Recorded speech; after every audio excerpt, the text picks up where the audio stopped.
33. Seres humanos poderiam ter escarnecido de Tenson, talvez jogado coisas nele ou gritando imprecações à sua passagem. Kandra eram ordeiros demais para esse tipo de manifestação, mas Tenson sentiu desdém. Observaram-no ser tirado da jaula e em seguida levado à Gruta da Confiança para julgamento. Centenas de olhos o examinavam, incrustados em corpos com ossos de aço, vidro, pedra e madeira. Os mais jovens eram mais extremos na forma, os mais velhos mais ortodoxos. A expressão de todos era acusatória.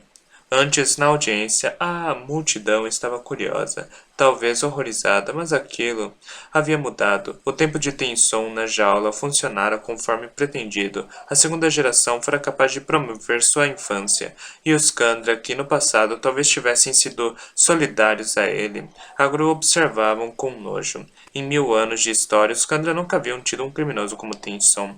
Ele suportou os olhares e o escárnio de cabeça erguida, bamboleando através do corredor em um corpo de cão. Era estranho como aqueles ossos lhe caíam naturalmente. Passara apenas um ano usando-os, mas colocá-los novamente, descartando o corpo humano mirrado e nu, parecia mais uma volta para casa do que seu retorno à terra natal, um ano antes. Então, o que deveria ser uma humilhação tornou-se em vez disso uma espécie de triunfo. Fora uma espécie maluca, mas conseguira manipular a segunda geração para que lhe devolvesse o corpo do cachorro. O saco continha até mesmo os pelos e unhas daquele corpo. Provavelmente haviam simplesmente recolhido toda a bagunça após forçar Tenson a abandoná-lo e entrar na prisão um ano antes. Os ossos confortáveis lhe davam força. Era o corpo que Ven lhe dera. Ela era o herói das eras. Ele precisava acreditar naquilo. Do contrário, estava prestes a cometer um erro muito grande. Os guardas levaram-no para a Gruta da Confiança. Dessa vez, haviam muitos mais observadores do que cabiam na sala, de forma que os segundos declararam que os mais jovens que a sétima geração deveriam esperar do lado de fora. Mesmo assim, Kandra e mais Kandra enchiam as fileiras de assentos de pedra. Ficaram em silêncio quando Tenson foi levado ao disco metálico, levemente elevado no centro do chão de pedra. As portas amplas foram deixadas abertas e os jovens Kandra se aglomeravam lá fora, ouvindo. Tenson ergueu os olhos ao subir na plataforma. As sombras amorfas da primeira geração esperavam lá em cima, cada uma em sua alcova separada, iluminada por um azul diáfano. Campar se aproximou do púlpito. Era perceptível sua satisfação na maneira como deslizava pelo assoalho. O segundo sentia que seu triunfo estava completo. O que acontecia, aqueles que ignoravam as diretrizes da segunda geração não seria esquecido tão cedo. Tenson se sentou sobre as patas traseiras, vigiado por dois Kandras com a bênção da potência cintilando em cada ombro e carregando marretas imensas. Tenson, da terceira geração. Campar disse em voz alta. Está pronto para receber a sentença de seu julgamento? Não haverá julgamento, Tenson disse. Suas palavras eram quase indistintas, vindas da boca de um cachorro, mas eram claras o bastante para que fossem entendidas. Não haverá julgamento? Campar perguntou num tom divertido. Busca se livrar daquilo que você mesmo exigiu? Vim para dar informações. Não ser julgado. Eu não estou falando com você, Campar. Tenson interrompeu, virando as costas para o segundo e olhando para cima. Estou falando com eles. Eles ouviram suas palavras, terceiro. Campar falou, ríspido. Controle-se. Não permitirei que transforme este julgamento em um circo, como você fez antes. Tenson sorriu. Apenas um Kandra consideraria uma tênue discussão como sendo um circo. Porém, Tenson não se desviou das alcovas da primeira geração. Agora, Campar continuou. Vocês, Tenson berrou, fazendo Campar quase engasgar de novo. Primeira geração. Por quanto tempo vocês ficarão aqui, no conforto do lar, fingindo que o mundo lá em cima não existe? Acham que se ignorarmos os problemas, eles não vão afetá-los? Ou é porque pararam de acreditar nos próprios ensinamentos? Os dias das brumas chegaram. As cinzas infinitas agora caem. A terra treme e chacoalha. Vocês podem me condenar, mas não devem me ignorar. O mundo vai morrer em breve. Se querem que os povos, em todas as suas formas, sobrevivam, devem agir. Devem estar prontos, pois podem precisar em breve ordenar que nosso povo aceite a resolução. A sala ficou. O salão ficou silencioso. Várias das sombras lá em cima se moveram, como se envergonhadas, embora os Kandras em geral não reagissem de tal maneira. Era desordenado demais. Então, uma voz suave, rouca e muito cansada falou lá de cima. Proceda, Campar. O comentário foi tão inesperado que vários membros da plateia se sobressaltaram. A primeira geração nunca falava, na presença de gerações inferiores. Tenson não estava surpreso. Ele os vira e falara com eles antes de ficarem arrogantes demais para lidar com qualquer um que não fosse da segunda geração.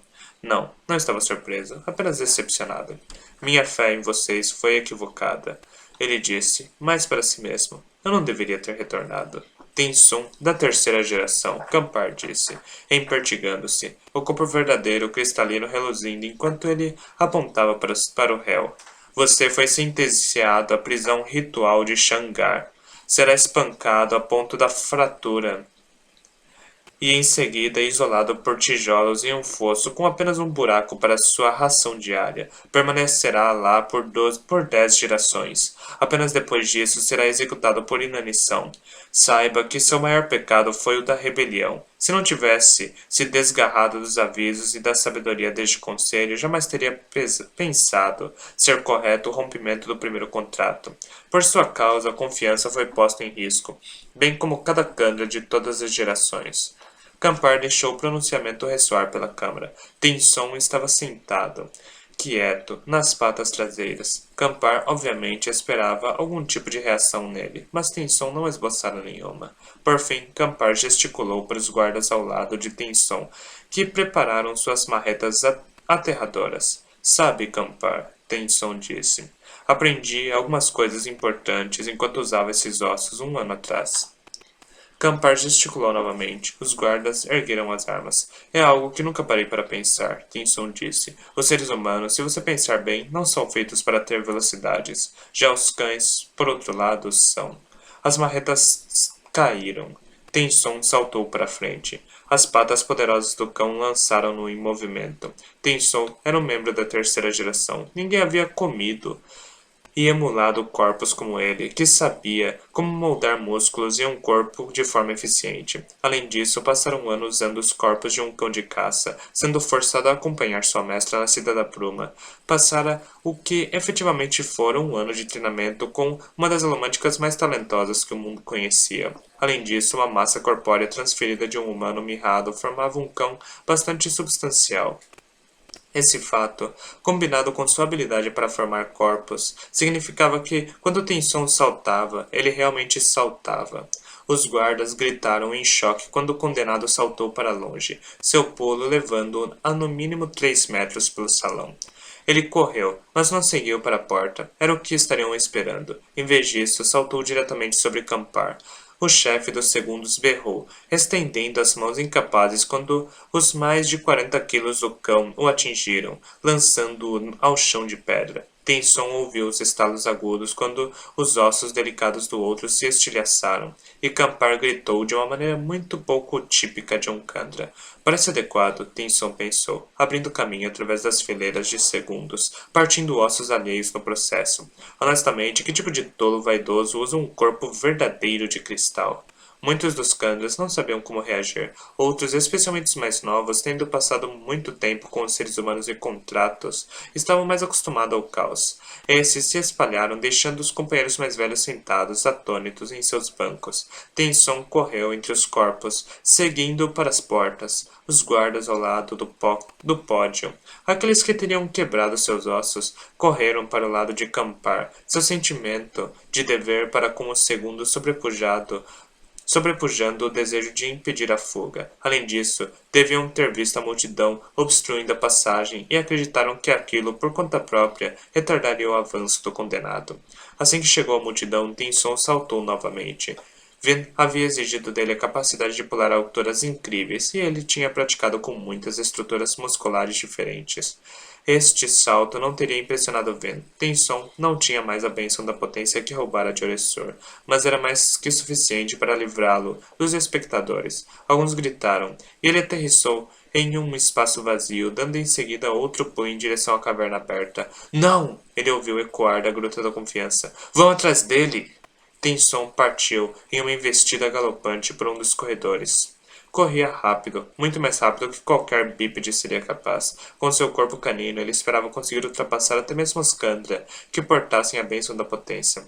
Adeus, meu lar, Tenson pensou, deixando a caverna principal para trás. E adeus a qualquer pequena honra que eu ainda tinha.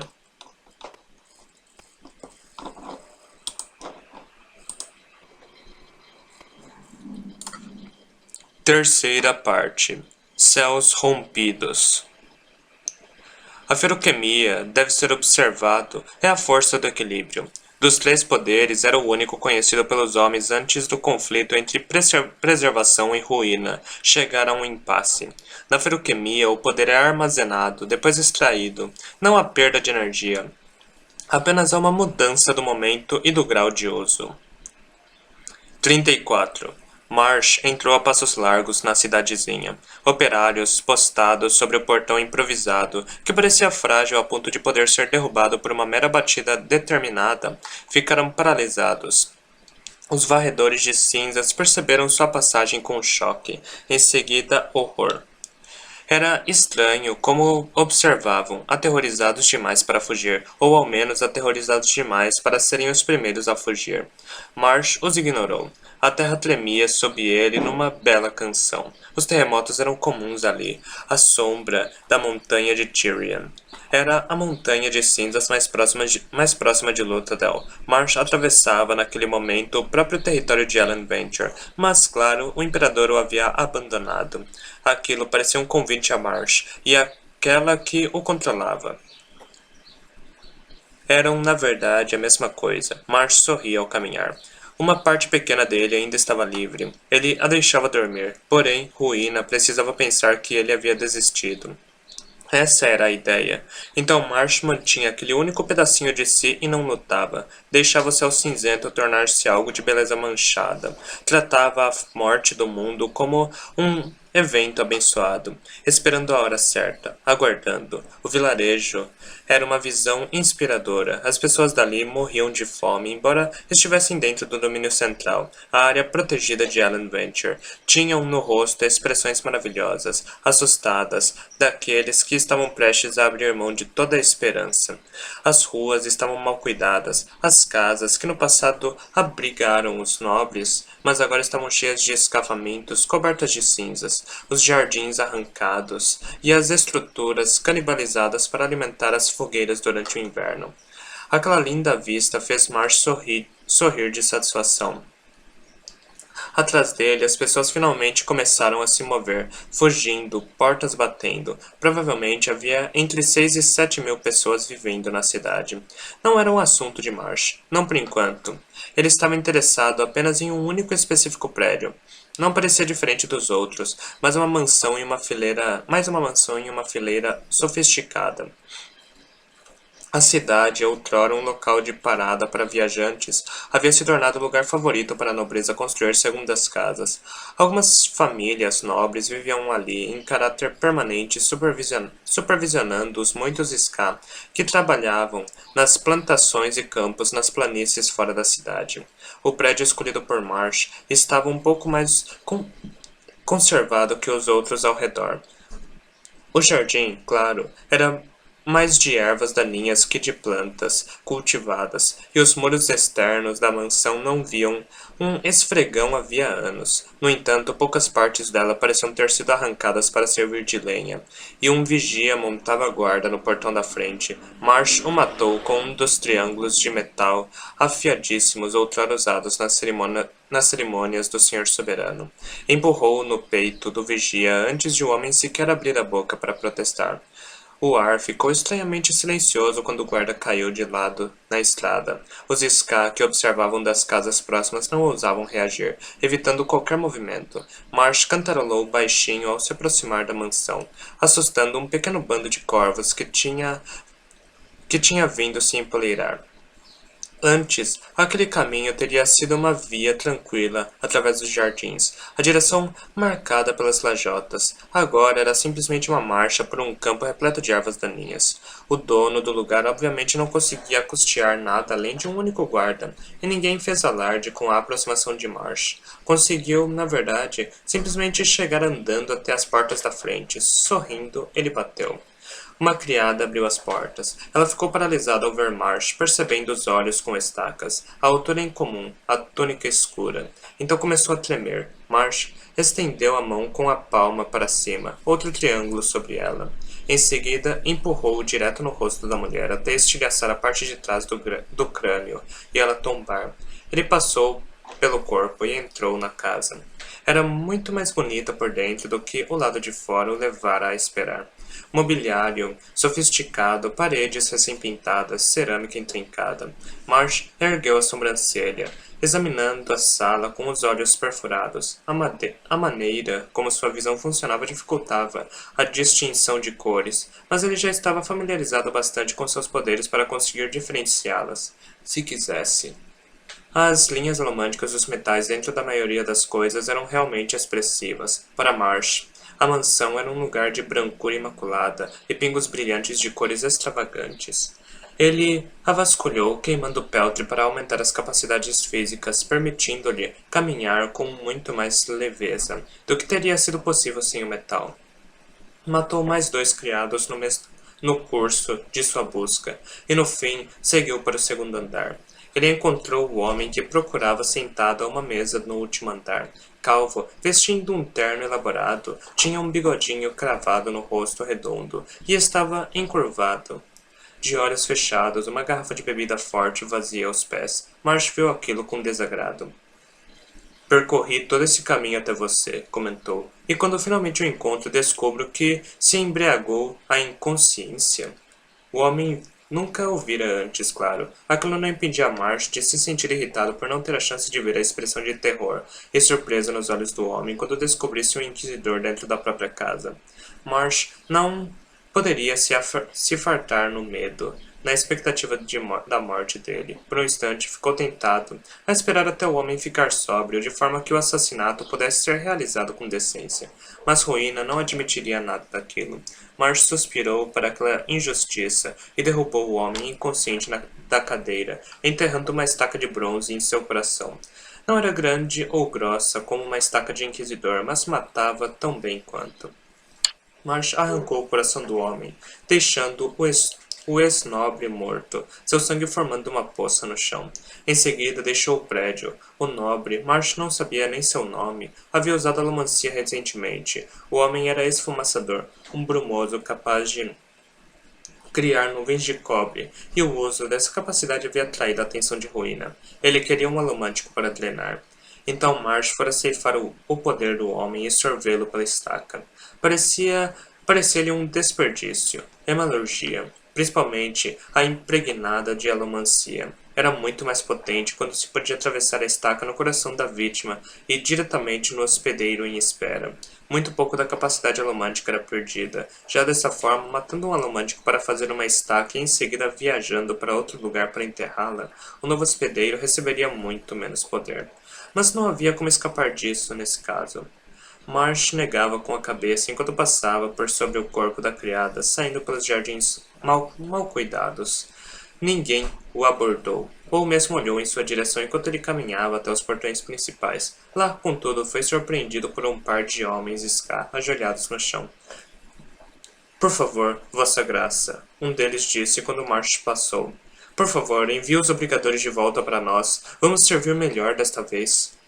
Vocês perderam essa oportunidade, Marsh disse, encarando-os com as pontas das estacas. Vamos acreditar no Senhor soberano de novo, o outro prometeu. Ele nos alimentava. Por favor, nossas famílias não têm comida. Bem, vocês não precisarão se preocupar com isso por muito tempo, Marsh respondeu. Os homens continuaram ajoelhados, confusos, enquanto Marsh partia. Não os matou, embora parte dele desejasse. Infelizmente, Ruína queria reivindicar aquele privilégio para si. Marsh atravessou a planície fora da cidade. Depois de cerca de 1 hora, ele parou, virando-se para olhar a comunidade que ficava para trás e a montanha de cinzas que se agigantava atrás dela. Naquele momento, a metade esquerda superior do monte explodiu, cuspindo um dilúvio de poeira, cinzas e rochas. A terra tremeu e um som aterrador correu sobre Marsh. Em seguida, flamejante, quente e vermelho, um grande jorro de magma começou a correr à lateral do monte de cinza, abaixo na direção do lago raso na planície e da cidadezinha às suas margens. Marsh meneou a cabeça. Sim, comida. Nem de perto era o maior problema dessa cidade. Eles realmente precisavam distinguir suas prioridades. Hemalurgia é um poder sobre o qual eu gostaria de saber muito menos. Para a ruína, um poder deve ter custo excessivamente alto. Usá-lo deve ser atraente, mas deve semear caos e destruição em sua simples implantação. Em teoria, é uma arte muito simples. Parasítica. Sem outra pessoa de quem se roubar, a hemalurgia será inútil. 35. Vocês ficarão bem aqui? Fantasma quis saber. Brisa virou as costas para a taverna iluminada, erguendo uma sobrancelha. Fantasma lhe havia trazido, junto com vários soldados de Goradel, a paisana, para um dos maiores e mais respeitáveis estabelecimentos. Vozes ressoavam lá dentro. Sim, vai servir, Brisa disse, olhando para a taverna. Ska saindo à noite. Nunca pensei que veria isso. Talvez o mundo esteja realmente acabando. Vou para uma das áreas mais pobres da cidade, Fantasma comentou baixinho. Há algumas coisas sobre as quais quero me informar. Áreas mais pobres, Brisa disse, pensativo. Talvez eu devesse acompanhá-lo. Descobri que quanto mais pobres são as pessoas, mais provável é que soltem a língua. Fantasma ergueu a sobrancelha. Sem querer ofender, Brisa, mas eu acho que você chamaria atenção lá. Quê? Brisa questionou, olhando para seus trajes marrons solitários, utilitários de operário, uma mudança e tanto de seu terno e colete habituais. Estou vestindo essas roupas horrendas, não estou? Roupas não são tudo, Brisa. Você tem uma postura. Além disso, não tem muita cinza em você. Eu estava me infiltrando entre os menos favorecidos antes de você sequer ter nascido, garoto, Brisa falou, sacudindo o dedo para ele. Tudo bem, Fantasma disse. Ele se abaixou, pegando um punhado de cinzas. Vamos apenas esfregar isso aqui em suas roupas e no rosto. Brisa ficou paralisado. Encontro você no esconderijo, ele disse, por fim. Fantasma sorriu, soltando as cinzas enquanto desaparecia em meio às brumas. Eu nunca gostei dele, Kelsier sussurrou. Fantasma deixou a parte mais rica da cidade, movendo-se em ritmo acelerado. Quando chegou à rua Canal, não parou. Simplesmente saltou para a lateral da estrada e despencou 6 metros. Sua capa esvoaçava atrás dele durante a queda. Aterrissou com suavidade e continuou o passo rápido. Sem peltre, com certeza teria quebrado alguns membros. Ele se movia com a mesma habilidade que no passado invejara a de Ven e Kelsier. Sentia-se estimulado. Com um peltre avivado nunca se exauria, nunca sequer se cansava, mesmo atos simples como caminhar pela rua faziam com que se sentisse cheio de graça e poder.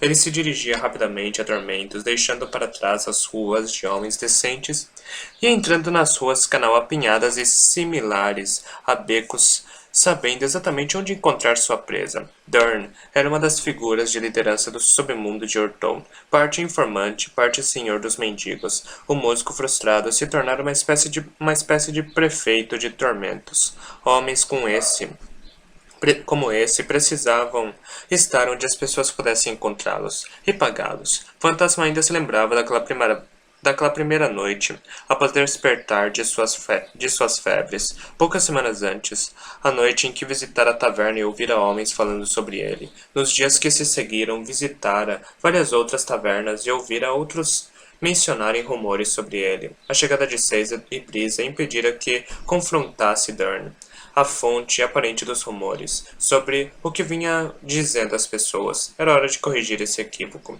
Fantasma apertou o passo, saltando sobre as pilhas de tábuas descartadas e contornando montinhos de cinzas, até chegar ao buraco que Dern chamava de lar. Era uma seção lateral de um canal que havia sido cavada para formar uma espécie de caverna. Embora o batente de madeira ao redor da porta parecesse tão apodrecido e lascado como tudo o mais, nem tormentos. Fantasma sabia que era reforçada por trás, com uma grossa barra de carvalho. Dois capangas estavam sentados do lado de fora, encararam o fantasma quando ele parou diante da porta, a capa tremulando ao seu redor. Era a mesma que estivera usando quando foi lançado ao fogo, ainda manchada com marcas de queimaduras e buracos provocados pelas chamas. O chefe. Não quer ver ninguém agora, rapaz, um dos homens arrões disse, sem se levantar. Volte mais tarde. Fantasma chutou a porta. Ela se soltou das dobradiças, que estouraram a barra estilhaçando seus suportes e tombando para trás. Ficou parado por um momento, em choque. Tinha pouca experiência com Peltre para medir seu uso com precisão. Mas se ele estava em choque, os dois capangas estavam atônitos. Ficaram sentados, esperando, encarando a porta quebrada. Talvez você precise matá-los, Causer sussurrou. Não, pensou o fantasma. Eu só preciso ser rápido. Ele avançou pelo corredor, aberto, sem precisar de tocha ou lampião para enxergar. Tirou os óculos e a venda dos olhos quando se aproximou da porta ao final, colocando-os enquanto os guardas gritavam atrás dele. Bateu com o ombro na porta, com um pouco mais de cuidado, abrindo-a sem arrombar. Entrou num aposento iluminado onde 4 homens sentados jogavam fichas numa mesa. Dern estava vencendo. Fantasma apontou para os homens enquanto se aproximava. Vocês 3, para fora. Dern e eu temos assuntos a tratar. Dern ficou sentado, parecendo genuinamente surpreso. Os capangas alcançaram o fantasma, que se virou, agachando-se para pegar o bastão de duelo sob a capa. Tudo bem, Dern falou, erguendo-se. Deixem-nos a sós. Os guardas hesitaram, obviamente irritados por terem sido descartados com tamanha facilidade. Por fim, eles se retiraram, os parceiros de jogatina de Dern saindo com eles. A porta foi fechada. Bela entrada, Dern observou, sentando-se novamente à mesa. Você tem falado de mim, Dern, Fantasma disse, virando-se para ele. Ouvi pessoas discutindo sobre mim em tavernas, mencionando seu nome. Você tem espalhado rumores sobre minha morte, dizendo às pessoas que eu era do bando do sobrevivente. Como sabia quem eu era? E por que está usando meu nome? Ora, deixe disso, Dern falou, de cara feia. Achou mesmo que era anônimo aqui? Você é amigo do sobrevivente e passou metade da vida no palácio do imperador. Luthadel fica bem longe daqui. Não tão longe a ponto de as notícias não viajarem, Dern disse. Um olho de estanho vem até a cidade, espiona, gastando recursos aparentemente infinitos. Não foi muito difícil descobrir quem você era. Além disso, a questão dos seus olhos. O que tem eles? Fantasma quis saber. O homem feioso deu de ombros. Todo mundo sabe que coisas estranhas acontecem com o bando do sobrevivente. O fantasma não sabia ao certo o que pensar disso. Ele avançou, olhando para as cartas na mesa. Pegou uma, sentindo o papel. Seus sentidos aguçados me permitiam que percebesse as elevações na parte de trás. Cartas marcadas? Claro, Dern respondeu, praticando para ver se meus homens conseguem ler direito os padrões. O fantasma jogou a carta na mesa. Você ainda não me disse por que vem espalhando rumores sobre mim. Não se ofenda, garoto, disse Dern. Mas, bem, você deveria estar morto. Se acreditava nisso, por que se incomodou em falar de mim? Por que você acha? As pessoas amam o sobrevivente, e qualquer coisa relacionada a ele. Por isso Kellyan usa tanto o nome de Kelsier. Mas se eu conseguisse mostrar que Kellyan matou um membro do bando de sobrevivente, bem, haveria muita gente na cidade que não gostaria disso. Então, você só estava tentando ajudar, o fantasma falou sem rodeios, de pura bondade do coração. Você não é o único que acha que Kellyan está matando essa cidade. Se é realmente do bando de sobrevivente, sabe que às vezes o povo luta. Acho difícil pensar em você como um altruísta, Dern. No fim das contas, é um ladrão. E você também. Não sabíamos no que estávamos nos metendo, o fantasma confessou. Kelsier nos prometeu riquezas. E o que você ganha com tudo isso? Dern bufou. O cidadão é muito ruim para os negócios. O vinho tinto dos Venture vem sendo vendido por uma fração de tostão. Nosso contrabando sofreu uma queda imensa porque todos temem comprar nossos produtos. As coisas nunca foram assim tão ruins com o senhor soberano. Ele se inclinou para frente. Se seus amigos que estão no antigo prédio do ministério pensam que pode fazer algo sobre o lunático que governa esta cidade, então diga a eles que tem meu apoio. Não resta muito de submundo nesta cidade, mas Kellyan ficará surpreso com o dano que ele pode fazer se manipulado da maneira certa. Fantasma se ergueu e ficou em silêncio por um momento. Há um homem coletando informações na taverna da Alameda do Riacho Ocidental. Envie alguém para contratá-lo.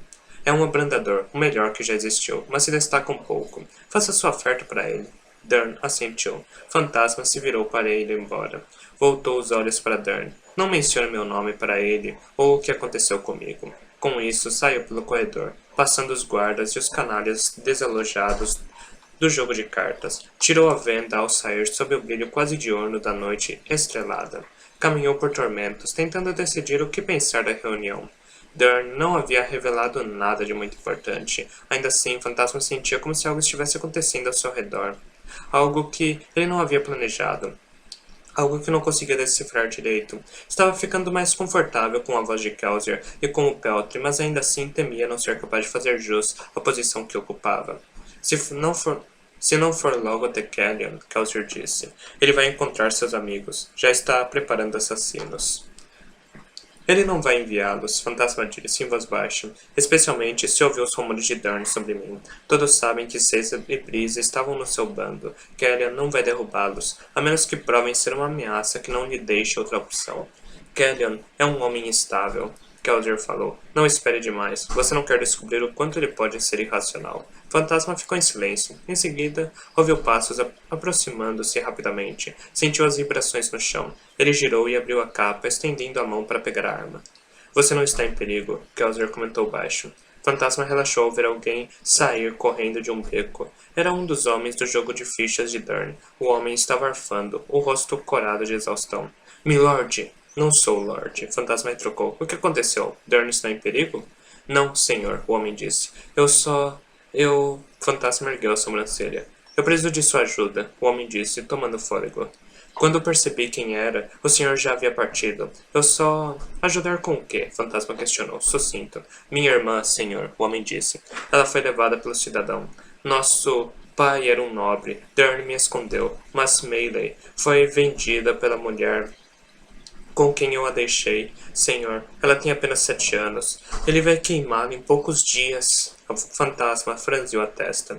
O que ele espera que eu faça? Abriu a boca para fazer exatamente esta pergunta, mas se refreou. Ele não era mais o mesmo homem. Não tinha mais os mesmos limites do antigo fantasma. Poderia fazer alguma coisa. O que Kelsier teria feito? Pode reunir 10 homens? O fantasma questionou. Amigos seus dispostos a participar de um trabalho tarde da noite? Acho que posso. Isso tem a ver com o salvamento de Melee? Não. O fantasma respondeu. Tem a ver com seu pagamento por salvar Melee. Consiga esses trabalhadores e farei o que puder para ajudar a sua irmã. O homem assentiu ansioso.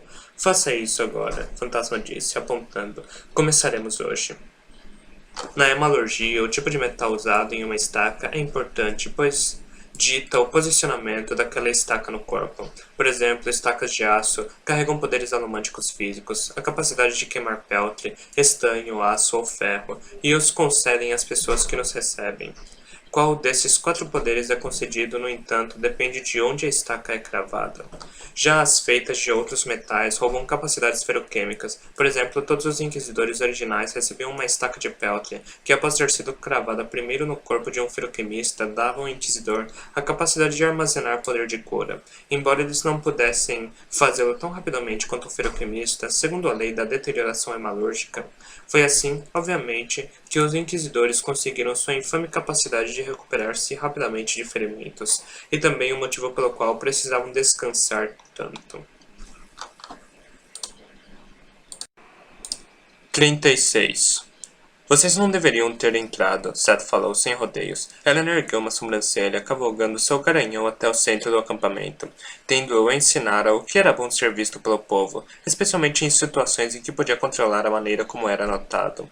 Ele concordava com essa lição em particular e, portanto, cavalgava, usando uma capa preta para mascarar as manchas de cinzas, garantindo que os soldados soubessem que estava entre eles. Seth cavalgava ao seu lado, atado à sua cela especial.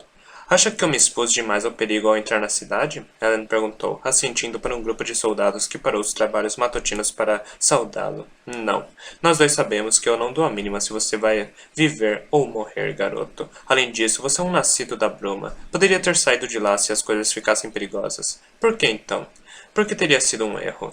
Porque você entrou Encontrou as pessoas lá dentro. Falou com elas, dançou entre elas. Que diabos, rapaz? Não consegue enxergar por que isso é um problema? Quando chegar a hora de atacar, você vai se preocupar com as pessoas que vai ferir. Ellen cavalgou em silêncio por um momento. As brumas matutinas eram algo normal para ele agora. Obscureciam o acampamento, escondendo seu tamanho. Mesmo para os olhos aguçados pelo estanho, as tendas distantes se tornavam apenas silhuetas de montinhos ao longe.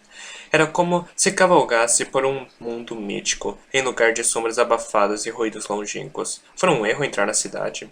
Talvez. Ellen conhecia as teorias às quais Seth se referia. Entendia como era importante para um general enxergar os inimigos não como indivíduos, mas como números, obstáculos. Estou feliz com a minha escolha, Ellen disse. Eu sei, Seth falou, coçando a barba espessa. É isso que me frustra. Para ser sincero, você é um homem compassivo. Essa é a sua fraqueza. Mas não um problema real. O problema é sua incapacidade de lidar com a própria compaixão. Ellen voltou a erguer a sobrancelha. Você devia evitar se afeiçoar a um inimigo, Ellen, Seth disse. Deveria saber como reagiria e se planejado para evitar essa situação. Que inferno, rapaz. Todo líder tem fraquezas. Aqueles que vencem são os que aprendem como as abrandar, não as alimentar. A falta de resposta dele, Seth simplesmente suspirou. Tudo bem, então. Vamos falar do cerco. Os engenheiros bloquearam vários riachos que corriam para dentro da cidade, mas não acham que sejam essas as fontes principais de abastecimento. Não são, Ellen confirmou. Vin localizou 6 poços principais lá dentro. Deveríamos envenená-los. Alan ficou em silêncio. As duas metades dele ainda guerreavam em seu íntimo. O homem que ele era apenas queria proteger o máximo de pessoas possível. O homem que ele estava se tornando, no entanto, era mais realista. Sabia que às vezes precisava matar, ou ao menos causar desconforto para salvar. Muito bem, Alan disse. Vou pedir a Ven que faça isso à noite. E pedirei que ela deixe uma mensagem escrita nos postos alardeando o que fizemos. De que isso adiantará? Perguntou Seth, franzindo a testa. Não quero matar pessoas, Seth. Quero preocupá-las. Dessa forma, elas vão até Yeoman para pedir água. Com a cidade inteira fazendo exigências, ele logo precisará acessar o suprimento de água no depósito. Seth grunhiu, mas parecia contente por ela ter aceitado sua sugestão. E os vilarejos nas cercanias? Fique à vontade para acossá-los, Ellen respondeu. Organize uma força de 10.000 e envie-na para invadir, mas não para matar. Quero que os espiões de Yeoman na área enviem mensagens preocupadas para ele, escrevendo sobre o reino desmoronando. Você está tentando fazer esse jogo pela metade, camarada, Seth falou. No fim das contas, terá de escolher. Se Yeoman não ceder, você precisará atacar. Ellen freou o cavalo, diante da tenda de comando. Sei disso, disse com tranquilidade. Seth bufou, mas se manteve em silêncio enquanto os criados saíam da tenda para desmontá-lo da cela. Para desamarrá-lo da cela. Quando começaram, contudo, a terra tremeu. Ellen praguejou, esforçando-se para manter o controle do cavalo cada vez mais a risco. O tremor agitou as tendas, soltando postes e derrubando algumas delas, e Ellen ouviu o retinir de metal de taças, espadas e outros itens sendo lançados ao chão. No fim, o tremor deu trégua, e ele olhou para o lado, checando o estado de Seth. O homem havia conseguido manter o controle da montaria, embora uma de suas pernas inúteis pendesse solta da cela, e ele parecesse estar prestes a cair. Os criados corriam para ajudá-lo. Essas desgraças estão ficando cada vez mais frequentes, falou Seth. Ellen acalmou seu cavalo, que estava bufando nas brumas. Por todo o acampamento, homens xingavam e gritavam, lidando com as consequências do terremoto. Estavam de fato ficando mais frequentes. O último fora apenas há poucas semanas. Terremotos não deviam ser comuns no Império Final. Durante sua juventude, ele nunca ouvira falar de nenhum dos domínios mais próximos ao centro. Ele suspirou, rapeando do cavalo e entregando o animal para um ajudante, e então seguiu Seth para dentro da tenda de comando. Os criados sentaram Seth numa cadeira e se retiraram, deixando-os a sós. Seth olhou para Ellen, parecendo perturbado. Aquele tolo do Ham lhe contou das notícias de Luthadel? Ou da falta delas? Ellen perguntou, suspirando. Contou. Nenhum pio tinha vindo da capital, muito menos os suprimentos que Ellen ordenara que fossem trazidos pelo canal. Não temos tanto tempo assim, Ellen. Seth comentou baixinho. Alguns meses, no máximo. Tempo suficiente para enfraquecer a determinação de Yeoman. Talvez deixar seu povo tão sedento que comecem a desejar uma invasão. Mas se não formos reabastecidos, não teremos como manter este cerco. Ellen olhou para o homem mais velho. Seth, sentado em sua cadeira com uma expressão arrogante, devolveu o olhar fixamente. Muito do jeito do aleijado estava na postura. Seth havia perdido o uso das pernas por uma doença muito tempo antes e não conseguia intimidar as pessoas fisicamente, de forma que precisava encontrar outras maneiras para se mostrar ameaçador. Seth sabia como o atingir para machucar. Conseguia encontrar as falhas que incomodavam as pessoas e explorar suas virtudes de maneira que Ellen raramente via, mesmo em abrandadores experientes. E fazia tudo aquilo, escondendo um coração que Ellen suspeitava ser mais terno do que aquele homem jamais admitiria. Ele parecia especialmente inquieto naquele dia, como se estivesse preocupado com algo. Algo importante para ele, algo que fora forçado a deixar para trás, talvez? Ela ficará bem, Seth, Alan disse. Nada vai acontecer a Ariane, enquanto ela estiver com Caesar e Brisa. Seth bufou, agitando a mão com indiferença, embora tivesse desviado o olhar. Estou bem melhor sem aquela garota tola por aqui. Deixe que o brandador fique com ela. De qualquer forma, não estamos falando de mim. Estamos falando de você e do cerco. Suas sugestões foram ouvidas, Seth. Atacaremos se eu considerar necessário. Enquanto falava, as abas da tenda se abriram, e Ham entrou tranquilamente, acompanhado por uma figura que ela não via já havia semanas, ao menos não fora da cama. Demou! Exclamou Ellen, aproximando-se do general. Você está pronto para outra? Mais ou menos, majestade, Demou disse. Ele ainda parecia pálido.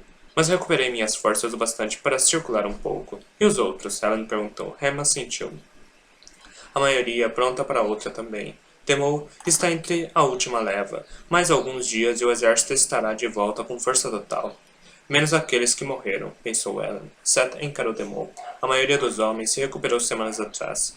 Um pouco mais fraco de constituição do que se esperaria em Demou. Foi o que ouvi, ao menos. Demou corou. Ellen franziu o senho. O que foi? Nada, majestade. Nunca é nada no meu acampamento, Demou. Ellen retrucou. Do que não estou sabendo? Ham suspirou, puxando uma cadeira. Ele se sentou com o espaldar da cadeira para frente, descansando os braços musculosos nele. É apenas um rumor que tem percorrido o acampamento, El. Soldados, Seth disse, todos iguais, supersticiosos como donas de casa. Ham assentiu. Alguns deles botaram na cabeça que os homens que ficaram doentes com as brumas estavam sendo punidos. Punidos? Ellen questionou. Pelo quê? Falta de fé, majestade, respondeu Demou. Que bobagem. Todos sabemos que as brumas atacam aleatoriamente. Os outros se entreolharam, e Ellen teve de parar e reconsiderar. Não, os ataques não foram aleatórios. Ao menos, as estatísticas que os rodeiam não foram. Independentemente disso, ele disse, decidindo mudar de assunto. Quais os relatórios diários? Os três homens se revezaram para falar sobre suas várias obrigações no acampamento. Ham cuidava da moral e do treinamento, Demou dos suprimentos e das tarefas de acampamento, e Seth das táticas e patrulhas. Ellen permaneceu de pé, com as mãos entrelaçadas nas costas, ouvindo os relatórios, mas apenas com metade da atenção. Não eram muito diferentes dos do dia anterior. Embora fosse bom ver Demou de volta às funções, ele era muito mais eficiente que seus assistentes. Enquanto falavam, sua mente devaneou. O cerco estava indo relativamente bem, mas parte de Ellen, a parte treinada por Seth e Tyndall, estava irritada com o jogo da espera. Talvez ele fosse capaz de tomar a cidade de supetão. Tinha colos, e todos os relatórios indicavam que suas tropas eram muito mais experientes do que as de Fagrax. As formações rochosas ofereciam cobertura para os defensores, mas a posição de Ellen não era ruim, a ponto de não ser capaz de vencê-los. Fazê-los, porém, custaria muitas vidas. Era o passo que ele rejeitava, o último passo que o levaria de defensor a agressor, de protetor a conquistador, e se via frustrado com a própria hesitação. Havia outro motivo pelo qual entrar na cidade fora ruim para Ellen. Era melhor pensar em Yeoman como um tirano maléfico, um obrigador corrupto, leal ao senhor soberano. Agora, infelizmente, ele sabia que Yeoman era um homem razoável, e com argumentos muito bons. De qualquer forma, a acusação que fizera era verdadeira. Ellen era um hipócrita. Falava de democracia, mas havia tomado seu trono à força. Ele acreditava que era o que as pessoas precisavam, mas aquilo fazia dele um hipócrita. Ainda assim, Por essa mesma lógica, sabia que deveria enviar Vin para assassinar Yeoman, mas Ellen poderia ordenar a morte de um homem que não havia feito nada além de ficar em seu caminho? Assassinar o obrigador parecia uma ação tão deturpada quanto enviar seus colos para atacarem a cidade. Seth tem razão, Ellen pensou. Estou tentando jogar dos dois lados de uma vez só. Por um momento, enquanto falava com Telden durante o baile, sentira-se muito seguro de si, e na verdade, ainda acreditava em suas palavras. Ele não era o Senhor Soberano. Ele de fato dera às pessoas mais liberdade e mais justiça. No entanto, percebeu que aquele cerco poderia romper o equilíbrio entre quem ele era e quem temia ter se transformado. Conseguiria realmente justificar a invasão de Phaedrus, o massacre de seu exército e a pilhagem de seus recursos, tudo ostensivamente para proteger o povo do Império? Poderia ousar fazer o oposto, bater em retirada de Phaedrus e deixar os segredos daquela caverna? Os segredos que poderiam potencialmente salvar o Império inteiro, para um homem que ainda pensava que o Senhor Soberano voltaria para salvar o seu povo? Ele não estava pronto para decidir. Por ora, estava determinado a exaurir todas as outras opções. Qualquer coisa que o poupasse de precisar invadir a cidade. Isso incluía continuar o cerco para deixar Yeoman mais maleável. Também incluía evitar Ven às escondidas para enviar Ven às escondidas para dentro do depósito. Os relatórios dela indicavam que o prédio estava muito protegido e que não sabia ao certo se conseguiria entrar lá em uma noite comum. No entanto, durante um baile, talvez as defesas fossem mais porosas. Seria o momento perfeito para tentar vislumbrar o que havia escondido naquela caverna. Isso supondo que Yeoman não tenha simplesmente retirado de lá a última inscrição, pensou Ellen. Ou que houvesse mesmo algo lá, para começo de conversa. Ainda assim, havia uma chance, a mensagem final do Senhor Soberano, a última ajuda que ele deixara para seu povo. Se Ellen pudesse descobrir uma maneira de conseguir essa ajuda sem derrubar os portões da cidade, matando milhares, ele a aproveitaria. Os homens terminaram seus relatórios, e Ellen os dispensou. Ham saiu rapidamente, querendo participar da sessão matutina de treinos. Seth os deixou alguns momentos depois, carregando de volta para sua tenda. Demou, no entanto, ficou. Às vezes era difícil lembrar como ele era jovem.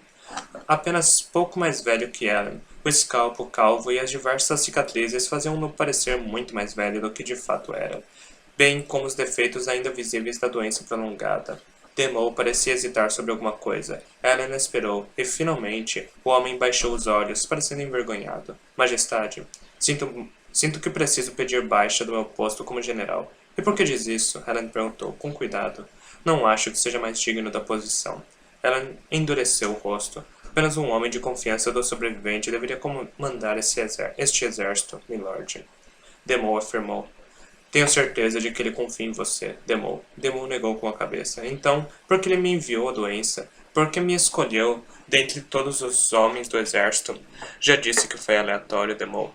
Milord, odeio discordar, mas nós dois sabemos que não é verdade. No fim das contas, o senhor foi quem enfatizou que os escolhidos adoeciam, a critério de Kelsier. Ela hesitou. Enfatizei?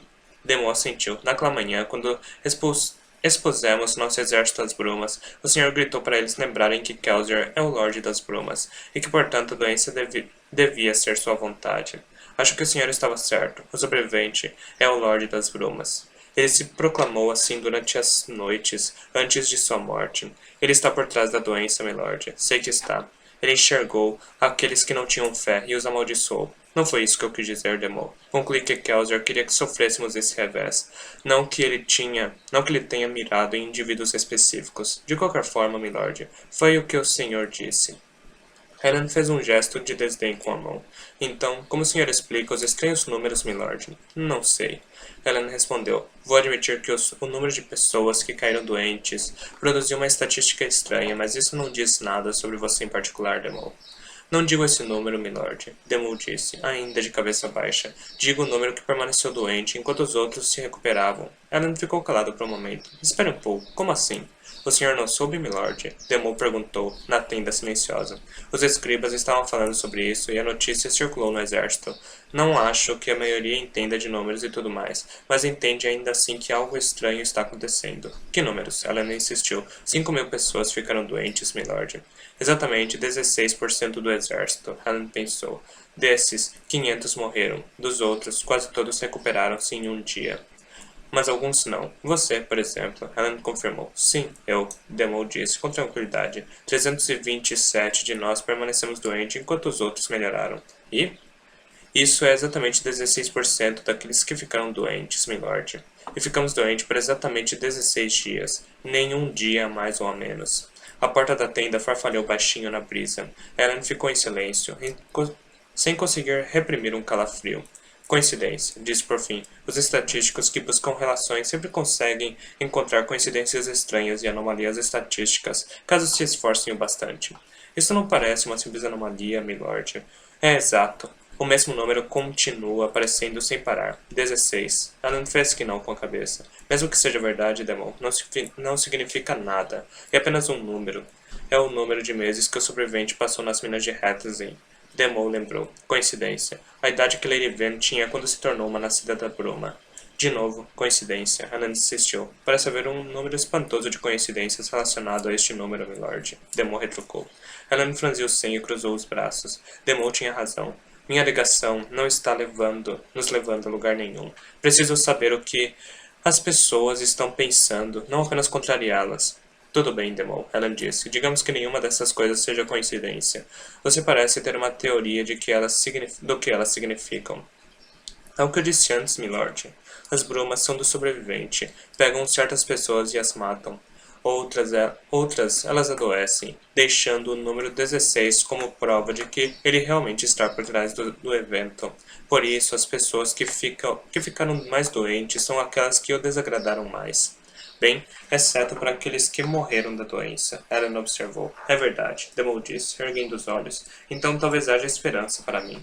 Não era para ser um comentário de consolação, Demol. Eu ainda não aceito tudo isso. Talvez haja coisas estranhas, mas sua interpretação se baseia em especulação. Por que o sobrevivente estaria contrariado com você? É um dos sacerdotes mais fiéis dele. Eu assumi essa posição por conta própria, milord. Ele não me escolheu. Eu apenas comecei a ensinar o que vi, e as pessoas me ouviram. Talvez tenha sido o que o ofendeu. Se ele quisesse isso de mim, teria me escolhido em vida, não acha? Não acho que o sobrevivente se importava muito com isso em vida, pensou Ellen. Ele apenas queria incitar raiva bastante nos Ska para que eles se rebelassem. Demo, você sabe que o sobrevivente não organizou esta religião em vida, apenas homens e mulheres como você. Aqueles que se inspiraram em seus ensinamentos depois de ele ter morrido, que foram capazes de formar uma comunidade de fiéis. Verdade. Mas ele apareceu para algumas pessoas após a morte. Eu não estava entre essas pessoas. Ele não apareceu para ninguém. Era Oressor, o Kandra, usando o corpo dele. Você sabe disso, Demon. Sei, mas aquele Kandra agiu a pedido do sobrevivente. E eu não estava na lista dos que receberam a visita dele. Ellen pousou a mão no ombro de Demol, fitando os olhos do homem. Já tinha visto aquele general, desgastado e grisalho além da idade, encarar com determinação um couro selvagem com 1,5 metros a mais que ele. Demol não era um homem fraco, fosse em corpo ou em fé. Demol, quero dizer isso da forma mais gentil possível, mas sua autopiedade está atrapalhando. Se essas brumas pegaram você, então precisamos usar isso como prova de que seus efeitos não têm nada a ver com o descontentamento de Kelsier. Não temos tempo para que você se questione agora. Nós dois sabemos que é 2 vezes mais devoto que qualquer outro homem neste exército. Demon corou. Pense nisso, Alan disse, dando a Demon um empurrãozinho romântico extra nas emoções. Em você, temos a prova óbvia de que a fé de uma pessoa não tem nada a ver com ela ser ou não atingida pelas brumas. Então, em vez de deixá-lo remoendo esse assunto, precisamos seguir em frente e descobrir o motivo real de as brumas estarem se comportando dessa forma. Demon não se moveu por um momento, então por fim assentiu. Talvez o senhor tenha razão, milord. Talvez eu esteja tirando conclusões precipitadas. Ellen sorriu. Depois refletiu sobre suas palavras. Prova óbvia de que a fé de uma pessoa não tem nada a ver com ela ser ou não atingida pelas brumas. Não era exatamente verdade. Demon era um dos maiores fiéis no acampamento. E os outros que haviam ficado doentes, o mesmo tanto que ele? Seriam talvez os homens de extrema fé também? Ellen abriu a boca para fazer a pergunta a Demon. Foi quando a gritaria começou. A deterioração da hemalurgia era menos óbvia nos inquisidores criados a partir de nascidos da bruma. Como já tinham poderes alomânticos, o acréscimo de outras habilidades se tornavam incrivelmente fortes. No entanto, na maioria dos casos, inquisidores eram criados a partir de brumosos. Parece que os Parece que os buscadores, como Marsh, eram os recrutas favoritos, pois quando um nascido da bruma não estava disponível, um inquisidor com capacidades de bronze aguçadas era uma ferramenta poderosa para procurar brumosos Ska.